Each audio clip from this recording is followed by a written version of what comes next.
लगते हैं कि जहाँ जो बैरक होती है, जहाँ पर कैदी रुकते हैं, उसमें भी कैमरे लगे रहते हैं। क्योंकि उसमें क्या, एक मिनट, क्या होता है कि मान के चलो आप तो बाहर आ गए निकल के, तो आपने तो वीडियो बना ली है, फोटो खींच ली है, और उसमें NHRC में शिकायत भी कर दी। लेकिन जो कैदी वहां पर रहते हैं परमानेंट, उनके पास तो कोई ऑप्शन ही नहीं है ना, तो कैम उसका शिकायत करने का कोई ऑप्शन है ना, मेल करने का कोई ऑप्शन है। और वो बाहर निकलेंगे तब तो कुछ कर पाएंगे। आपकी तो लकीली उसी दिन बेल हो गई आपकी, तो बाहर आके सब काम कर लिया आपने। तो कैमरे की स्थिति क्या है? क्या दो तीन ही कैमरे रहते हैं या हर एक बैरक में कैमरे रहते हैं? जिन लोगों के लिए VIP ट्रीटमेंट, जैसे आपने बताया कि उनके यहाँ पे भी कैमरे लगे रहते हैं, CCTV कैमरे। कैमरे कैमरे तो हर बैरिंग में रहते हैं, हर हॉल में रहते हैं, सभी हॉलों में रहते हैं, सिर्फ लेटरिन बाथरूम की जगह पर छोड़ करके।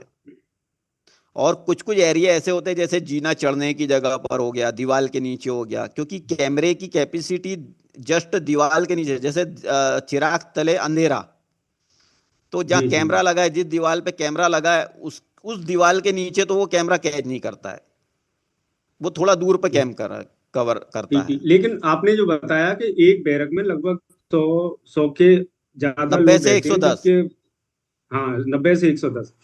तो वो तो कैमरे में भी दिखते होंगे ना सब लोग, मतलब जो अथॉरिटीज हैं, जैसे जेल हाँ सुप्रीडेंट है या बाकी हाँ। लोग हैं।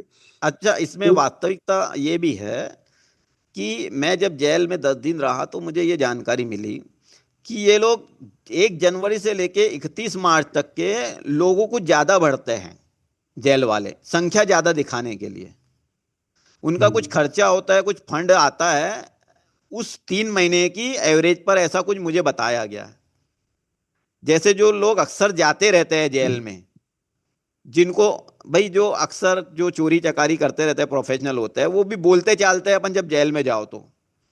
उन लोगों से ये बात जानकारी मिली है मुझे कि इस दौरान में लोगों को ज्यादा भरा जाता है, ला ला के पकड़ के डाला जाता है, ला ला के पकड़ के डाला जाता है।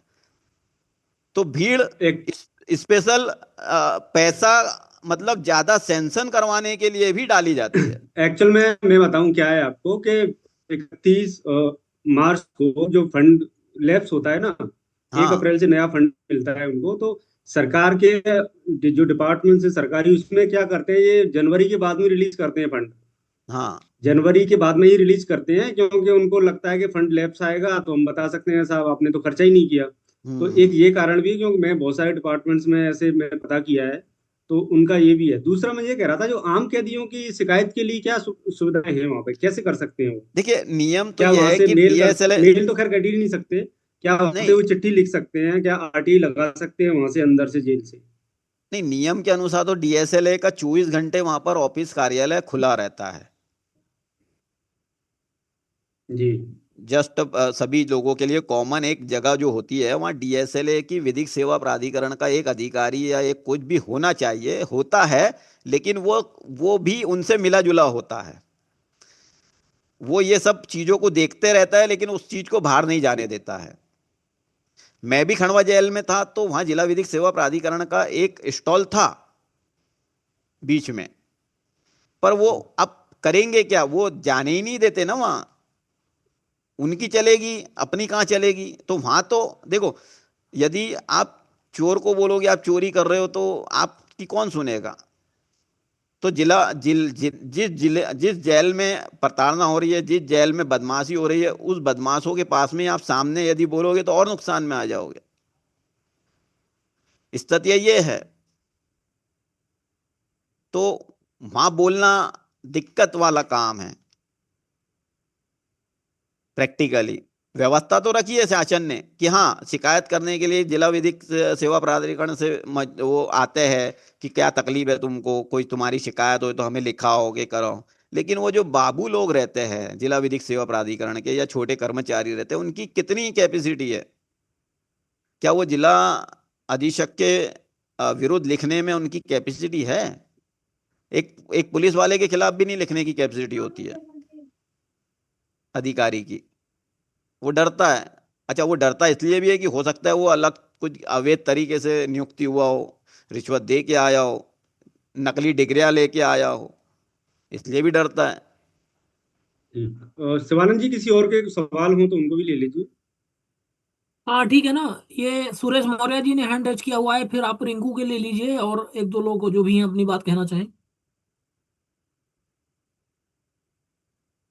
राज तिवारी जी, क्वेश्चन इनका कॉल कर लीजिए आप, जिनका जिनका हैंड रेज है। जी जी जी जी। सुरेश मौर्य, सूरत, गुजरात से। अपना सवाल पूछ लीजिए आप। हाँ जी सर, मेरा सर सवाल ये था हरीश जी से कि जब आपको सूरत में यहाँ से गिरफ्तार करके ले जाया गया तो आपको कब हाजिर किया है कोर्ट के अंदर में, जेल देखिए, में आपको कब डाला गया? जेल में मुझे डाला गया था 16 तारीख के दिन शाम में। आपको गिरफ्तार गिरफ्तार 15 यहाँ से तारीख कब को, किया गया था? 15 तारीख 15 की तारीख रात को। में बराबर। 9 बजे से 10 बजे के तो आसपास। आपको जो ट्रेन में ले जाया गया था तो उसके लिए आपको बाकायदे सीट मिला था कि किस तरह से मतलब ये लोगों ने ले गए थे आपको? नहीं सूरत नहीं, से कोई आपको सूचना नहीं है। सब सब मतलब सब आपको ले किस तरह से गए थे? बाई ट्रेन ले गए थे, बाई बाय रोड ट्रेन, ले गए थे या बाय ट्रेन लेके गए थे। बाई ट्रेन लेके गए थे? हम्म, ओके सर। है ना। ऊपर ऊपर बस ऐसे ही क्या होता है, थानेदार को समझा दिया जाता है कि जरा कॉपरेट करो। बिना लिखा पढ़ी के थानेदार कॉपरेट करता है। फिर जब ये इशू हो गया तो उन्होंने थोड़ी बहुत हल्का फुल्की लिखा पढ़ी करी है। ये सब मेरे जानकारी मांगने के बाद में। अन्यथा कोई लिखा पढ़ी नहीं होती है, सिर्फ ऊपरी ऊपरी मदद कर दी जाती है पुलिस वालों के द्वारा कुछ ले दे करके। जब कोई ओके। अधिकारी भेजता है पुलिस वालों को, छोटे अधिकारियों की, जाओ वहाँ से गिरफ्तार करके लाओ मौखिक रूप से, है ना, तो वो एक हल्का फुल्की लिखा पढ़ी करके निकल तो जाते हैं, फिर वहाँ पुलिस वाले से सेटिंग कर लेते हैं। जबकि सर आपने अरेस्ट मेमो तो लिया होगा ना कि से आपको सूरत किसने लाना है तो अरेस्ट उनको किया मजिस्ट्रेट है? से अनुमति के बिना नहीं ला सकते थे। अच्छा। कुछ नहीं है ओके। मेरे पास, वो चीज़ कुछ नहीं है मेरे पास। Okay thanks sir. Rinku Rinku ji हैं यूपी से। आप अरे अपना सर, सवाल भी सर पूछ लीजिए नमस्कार सर, रिंकू जी। आवाज आ रही है सर मेरी सर? जी आ रही है। जी सर। सर मैं सर ये पूछना चाह रहा हूँ सर, आप सब कोर्ट में हम आरटीआई लगाते हैं सर कोर्ट में, तो सर वो धारा 25 और 26 में मना कर देते हैं सर। उसके लिए सर क्या प्रोसीजर क्या है सर वो सर? तो जैसे सर मैंने एक चार्जशीट मांगी थी कि सर पुलिस ने कोर्ट में कब सबमिट किया सर ये, तो उन्होंने सर कोर्ट ने मना कर दिया धारा 25-26 में सर, यूपी में सर। जी सर, धीरेन्द्र सर। आप हेलो। धीरेन्द्र सर सुन रहे हैं आप?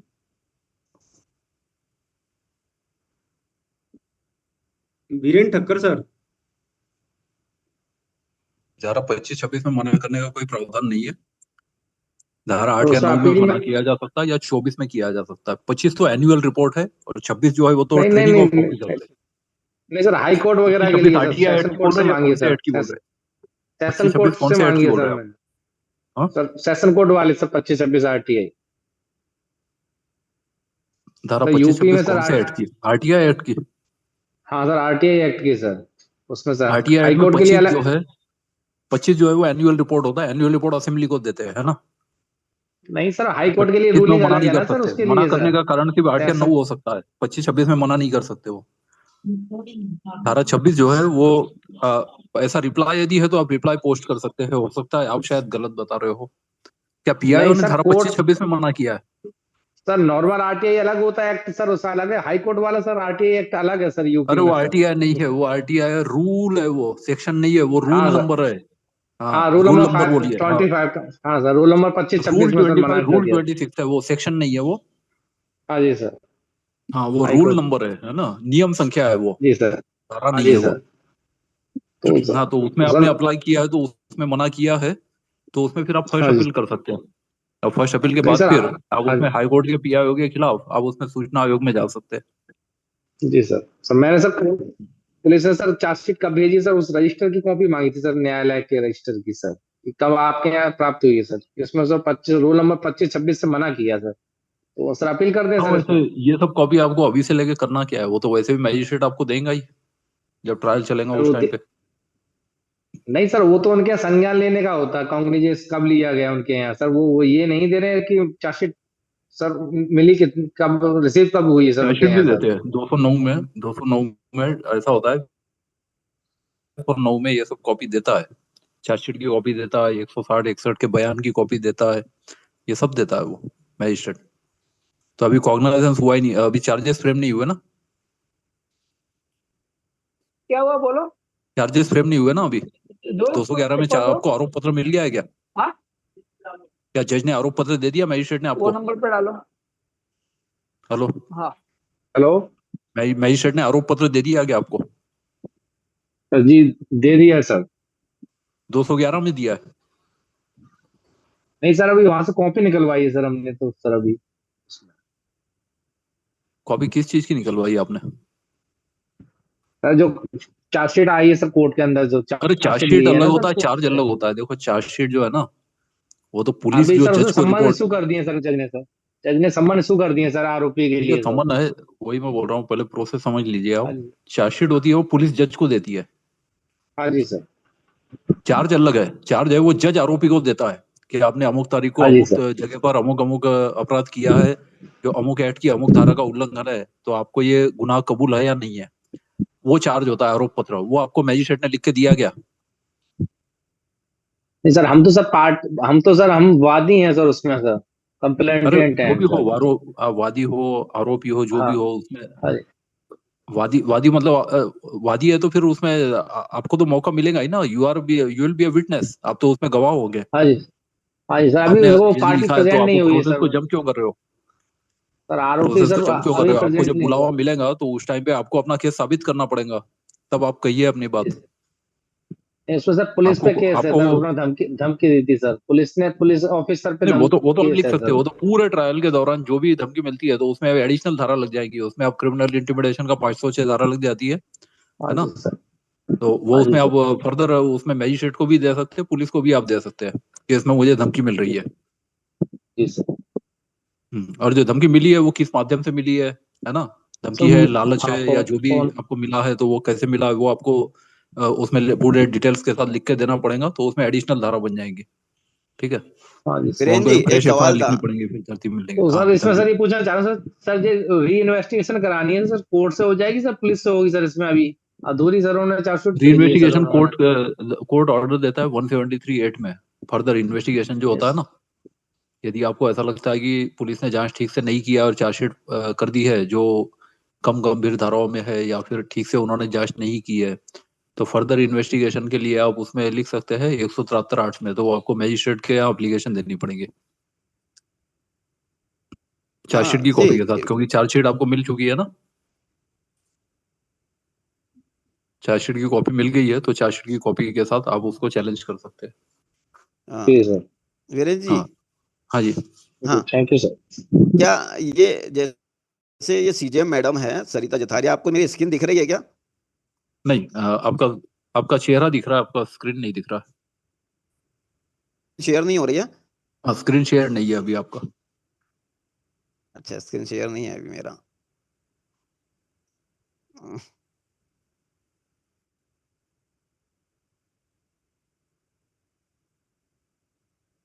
तब तक विशाल जी हैं मांडू रामगढ़ से। अच्छा, आपको देख रहा है। हेलो। ठीक ठीक, विशाल जी थोड़ा वेट कर लो, 1 मिनट, ये बता देते हैं। जी हेलो, नमस्कार सर। हेलो हाँ जी, अब आपका स्क्रीन दिख रहा है। हेलो।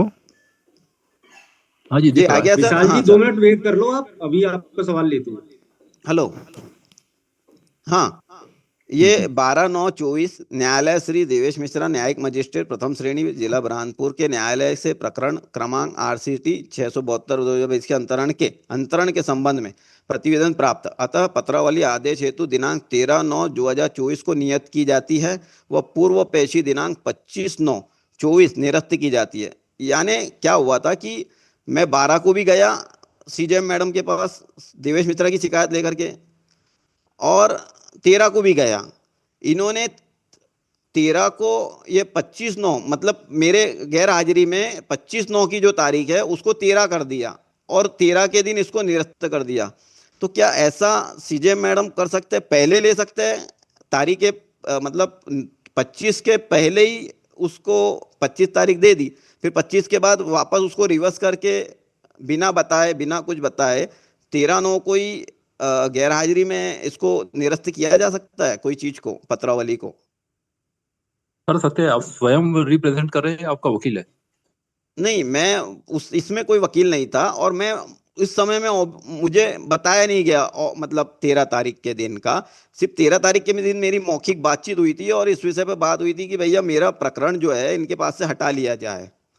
तो फिर आप इसमें रिकॉल के लिए एप्लीकेशन दे दीजिए कि इस ऑर्डर को वापस लिया जाए, क्योंकि आपको सुनवाई का मौका नहीं दिया गया है ना। इस ऑर्डर के रिकॉल के लिए आप एप्लीकेशन दे दीजिए। हाँ, देखो ये 13 तारीख को ही मेरे ऊपर एफआईआर हुई है, और ये 13 तारीख को इन्होंने देखो ये सब काम किया है कि आवेदन पर सुना गया आवेदक की ओर से प्रस्तुत आवेदन दिनांक 5/9/24 के तथ्य संक्षेप में यह है कि आवेदक के पूर्व न्यायिक मजिस्ट्रेट प्रथम श्रेणी श्री देवेश मिश्रा के न्यायालय में आपराधिक प्रकरण क्रमांक इतने लंबित होकर अधूरे ट्रायल दस्तावेजों की कमी के कारण अंतिम तक पर आपत्ति हेतु नियत है, जिसके संबंध में आवेदक द्वारा माननीय सत्र न्यायाधीश बुरहानपुर के समक्ष BNSS की धारा 94 के अंतर्गत रिवीजन प्रस्तुत की गई है, यानी CRPC 91 में। उक्त प्रकरण में संबंधित न्यायिक मजिस्ट्रेट द्वारा समय की गणना में त्रुटि किए जाने एवं उन्हें जल प्रदूषण निवारण और अधिग्रहण की जानकारी कम होने व सामान्य ज्ञान की कमी हो तथा निष्पक्ष सुनवाई न किए जाने के आधार पर उपयुक्त कार्रवाई किए जाने का निवेदन किया गया है। आवेदन के समर्थन में संबंधित न्यायालय के आदेश दिनांक 6/8/24 21/8/24 की छायाप्रति मैं शपथ पत्र पेश किया है। यानी मैंने शपथ पत्र भी पेश किया था, उसमें ये भी बताया था कि देखिए साहब 47 माह को ये 5 साल गिन रहा है, 48 माह को ये 5 साल गिन रहा है, फिर ये इंडस्ट्री वाटर पॉल्यूशन पे कुछ बोल नहीं रहा है। तो उन्होंने प्रतिवेदन में भी यही लिखा कि लगभग 5 वर्ष पुराना है, यानी मैं उनको सुधार का मौका भी दे रहा हूं, लेकिन फिर भी सुधार नहीं कर रहे। 13/9 को मेरे ऊपर FIR करवा रहे थे।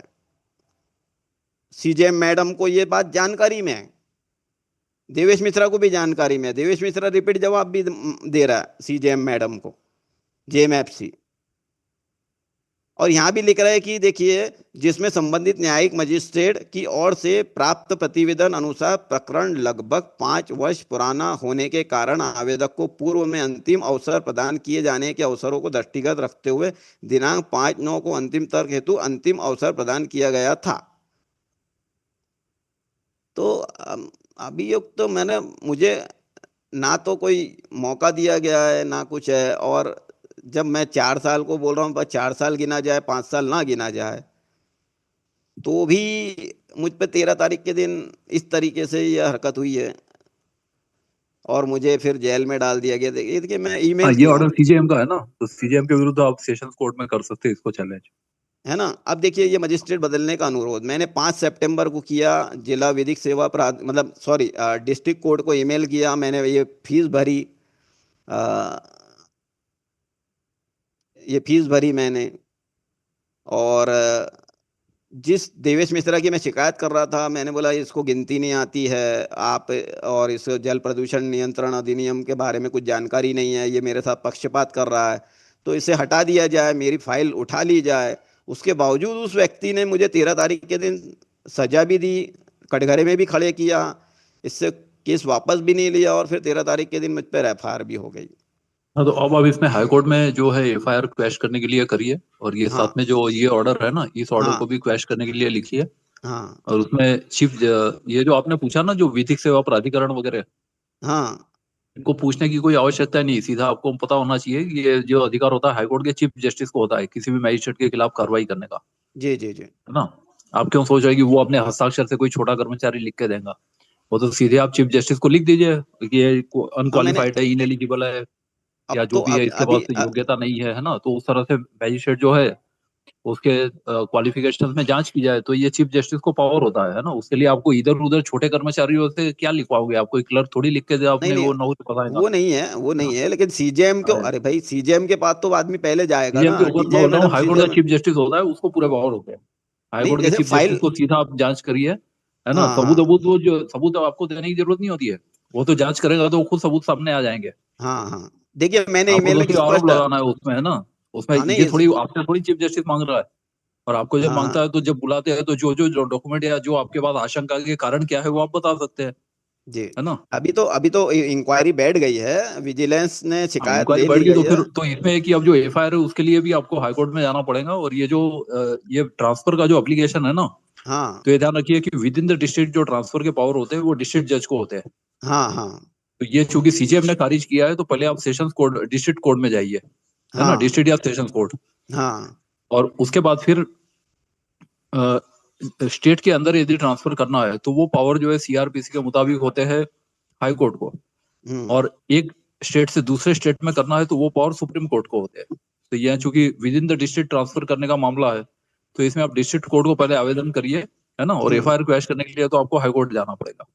तो इस तरह से दो अलग बराबर। अलग मामले आपके बनते हैं। देखिए सर, मैंने स्पष्ट इनको यहाँ लिख कर दे दिया था कि मैं यह ध्यान दिलाना चाहता हूँ कि मजिस्ट्रेट महोदय द्वारा हाँ ठीक है, पंजीयन वो सब दिनांक, जो भी है आपको अपनी सफाई में जो भी अरे करना है वो सब आप प्रॉपर नहीं फोरम पे भाई, वो आम जनता डिस्ट्रिक्ट को कोर्ट भी के सामने रखिए। सर प्लेटफॉर्म ऐसा है कि आम जनता जानती है, इसलिए आम जनता के समक्ष में रखना जरूरी है, क्योंकि हाँ, बिना लेकिन ऐसा सोशल नहीं, मीडिया जिससे पर जिससे बिना आपको न्याय सोशल चाहिए मीडिया उसी के, के ऊपर आप, जिससे आपको न्याय चाहिए उसी के ऊपर आरोप लगाओगे तो वो अपने केस में नहीं करेगा, उसका आपको उससे हायर, एक स्टेट लेवल, एक लेवल हायर अथॉरिटी के पास आपको जाना पड़ेगा। वो तो मैं चले तो गया, अभी सीजेएम तो के खिलाफ चले गया कंप्लेंट है, सीजेएम के खिलाफ कंप्लेंट है तो आपको डिस्ट्रिक्ट जज के पास जाना पड़ेगा। जी। तो पहले आप डिस्ट्रिक्ट एंड सेशन जज में करिए, उसको ट्रांसफर का पावर होता है, और वहां पे यदि वो नहीं करता है तब फिर आप हाई कोर्ट में जाइए, है ना। और जो एफआईआर क्रैशिंग है वो पावर तो हाई कोर्ट को ही होता है, सीआरपीसी 482 में, है ना, अभी जो 528 में है लेकिन अपना बीएनएसएस में। सेमिनार जो है, अपना सेमिनार हम्म, जो है वो क्या हम्म। है, एक सोशल प्लेटफॉर्म है, तो सोशल हाँ नहीं ठीक है, प्लेटफॉर्म पे वो इन समझ चीजों गया पे मैं, रखना वो चीज जरूरी ध्यान में है। आ गई मेरे। मैं हाँ समझ गया कि न्यायालय में मुझे जो न्याय मिलना है न्यायालय में ही मिलना है, लेकिन सोशल मीडिया के माध्यम से मुझे ये सब चीजें आपके प्लेटफॉर्म के माध्यम से रखने का मौका मिला है, मेरा सौभाग्य है, आप लोगों ने मुझे मौका दिया है। तो मैं ये सब चीजें इसलिए आपके पास रख रहा हूं कि आम जनता को ये चीज पता चले कि इस तरीके से ऐसी हरकतें होती है, थोड़े से सावधान रहे और सब सावधान मिलकर काम करें, लेकिन काम होता है, ये बात निराश ना होवे। आज जिस जज की मैं शिकायत किया हूं, जिस जज ने मेरे को अंदर किया है, उसके ऊपर विभागीय जांच तो शुरू हो चुकी है, ऐसा नहीं है कि वो जांच शुरू नहीं हुई है। तो ठीक है, लेकिन यदि मैं हार के बैठ जाता तो फिर कुछ भी नहीं होता, वो तो 4 साल को भी 5 साल बोल रहा है तो 5 साल ही मानना पड़ता। तो है ऐसे भी, और वास्तव में ऐसे जज यहाँ पे मध्य प्रदेश में भर्ती हो चुके हैं जिनको गिनती भी नहीं आती है वास्तव में, जिनको शुक्रवार रविवार में अंतर नहीं समझता, सुबह और शाम दोपहर में अंतर नहीं समझता, इतना मतलब बहुत ज्यादा इतना है। अच्छा, ये जो जल प्रदूषण वाला मामला है इसमें आप मैजिस्ट्रेट के सामने क्यों गए? इसमें आप एनजीटी या जो पोल्यूशन कंट्रोल बोर्ड है नहीं, वहां मैं पे नहीं किया आपने था, अप्रोच मैं किया था आरोपी पहले? था, मैं आरोपी था। अच्छा, आप आरोपी थे। मुझ ओके। पर आरोप था कि मैंने नाली सफा करने में बाधा पैदा करी, झगड़ा किया, गाली गलौज दी। 2020 में मुझ पे ये केस बनाया गया मजदूरों के द्वारा, यानी फैक्ट्री वालों ने अपने मजदूरों के नाम से मुझ पर एफआईआर दर्ज करवा दी कि ये नाली सफा कर रहे थे और उन्होंने नाली सफा करने में गाली गलौज दी, रोका मजदूरों को। मतलब वो मजदूर ये नहीं बोल रहा है कि मेरे को, बस वो अपने आंग पर लेकर के भाई मेरे को इन्होंने रोका, मेरे को गाली दी, मेरे को जान से मारने की धमकी दी, पत्थर फेंक के मारा, इस तरीके से झूठे आरोप लगाकर मुझे फंसाया गया था ताकि मैं अपनी जो लड़ाई है वो लड़ ना सकूं। तो इस मामले में जब ये नाली का विषय था तो मैं एनजीटी में भी जा चुका था, तो मैं ये देवेश मिश्रा जी को बोल रहा था कि आप दस्तावेज मंगा दीजिए। भाई मसला यही है ना कि मैंने नाली सफा करने से रोका, तो नाली के दस्तावेज मंगा लीजिए, तो जो भी स्थिति सामने है वो सामने आ जाएगी। और फिर कौन गंदगी कर रहा है वो भी मंगवा लीजिए कि भाई आखिर यदि कोई बहा रहा है और कोई चौक हो गया है तो बहाने वाले का नाम तो पता चले कि आखिर अवैध कॉलोनी बहा रही है कि कोई फैक्ट्री बहा रहा है या मैं बहा रहा या और कोई बहा रहा है। तो उस चीज को तो स्पष्टीकरण आपका दायित्व है। मैं इस बात के लिए उनसे भी यह बात क्लियर कर रहा था कि ऐसा नहीं है। और जब एक्ट में लिखा है कि आप प्रदूषित पानी बहाने के लिए नाली नहीं बना सकते, उसके लिए बोर्ड की परमिशन लगती है, प्रदूषण बोर्ड की परमिशन लगती है, तो मैं यही कह रहा था कि प्रदूषण बोर्ड की परमिशन दिखवा दीजिए हमें कि हमने नाली बना रखी है आपके आंगन में, हम आपके आंगन से प्रदूषित पानी बहा सकते हैं।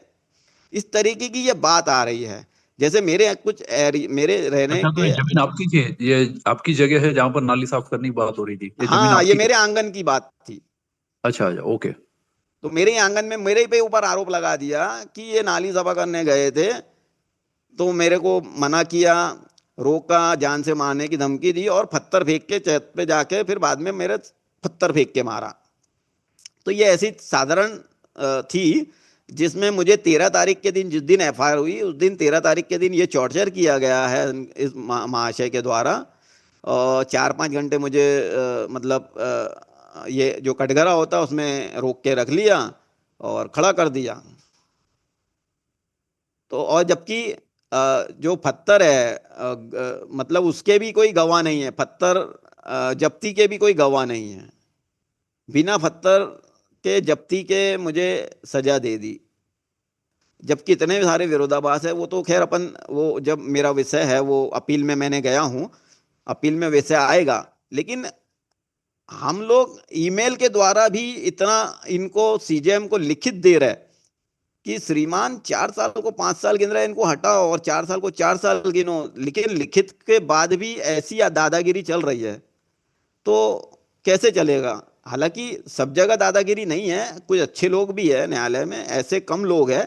जैसे मैं बता रहा हूँ कि भाई ये देवेश मिश्रा हो गया, जैसे सीजेएम मैडम हो गई, नहीं सुना, तो ऐसे तो कम लोग हैं, अच्छे लोग ज़्यादा है, सुन रहे, ऐसा नहीं है नहीं सुन रहे। सत्र न्यायाधीश भी सुन रहे हैं, बात को समझ रहे हैं कि गलतियां हुई है, बदमाशी हो रही है। अब जैसे मानव अधिकार आयोग ने भी सुन लिया, अपने फेवर में निर्णय दिए, तो हो रहा है। लेकिन मैं जो फंसा तो इस तरीके से फंसा कि भाई मैंने एक तो न्यायालय से ये पूछ लिया कि भाई मुझे शिकायत करना है, कहाँ करना है बताओ। इनके अलर्ट हो गए, अलर्ट होने के बाद ये मेरे ऊपर दबाव प्रभाव बनाने लग गए कि भाई शिकायतें वापस लो। मैंने शिकायत वापस नहीं ली, इसलिए एफआईआर दर्ज करवा ली, पुलिस की मदद ली कि चलो पुलिस के मार्फत इसको दबाने पबाने की कोशिश करो। फिर जब मैं पुलिस से दबा खबरा नहीं और कलम अपनी चलाते रहा तो मुझे जेल में डाल दिया गया, फिर जेल में डाल के फिर प्रताड़ित किया गया। तो इस तरीके से ये कहानी बनी है।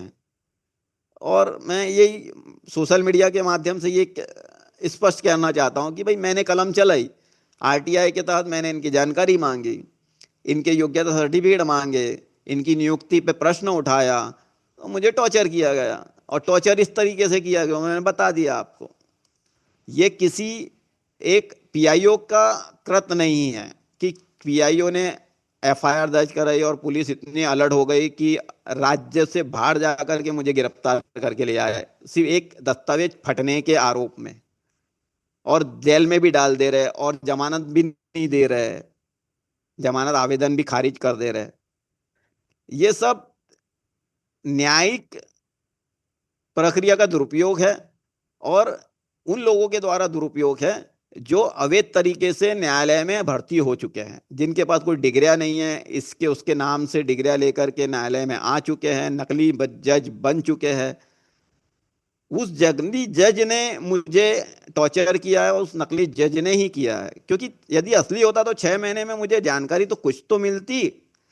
एक दस्तावेज नहीं मिला, सिंगल दस्तावेज नहीं मिला, 6 महीने में 4 आरटीआई बार, 4 बार उसी की बात को मैं मांग लिया हूँ, हाई कोर्ट से भी मांग लिया हूँ, अभी तक मेरे पास एक दस्तावेज नहीं मिला है। मैं फिर उस व्यक्ति का नाम बता रहा हूँ, श्रीमान देवेश मिश्रा है, जेएमएफसी है, आज की तारीख में दतिया में न्यायिक कार्य कर रहे हैं। और ये वास्तविक बात है कि उन्हें गिनती भी नहीं आती है। जिनकी मैं शिकायत कर रहा हूँ, शिकायत करने के बाद मेरे को अंदर कर दिया। 15 तारीख को मैंने सत्र न्यायाधीश के पास इस बात का खुलासा किया, 15 तारीख को मेरी गिरफ्तारी करवा दी। जी, अगला क्वेश्चन ले लेते हैं। विशाल जी हैं मांडू रामगढ़। नमस्कार विशाल जी, सर। अपना हेलो, नमस्कार सर। जी, आवाज आ रही है विशाल जी आपकी? बोलिए। जी जी जी सर, हाँ सर, नमस्कार आप लोगों का। कहा कि आप लोग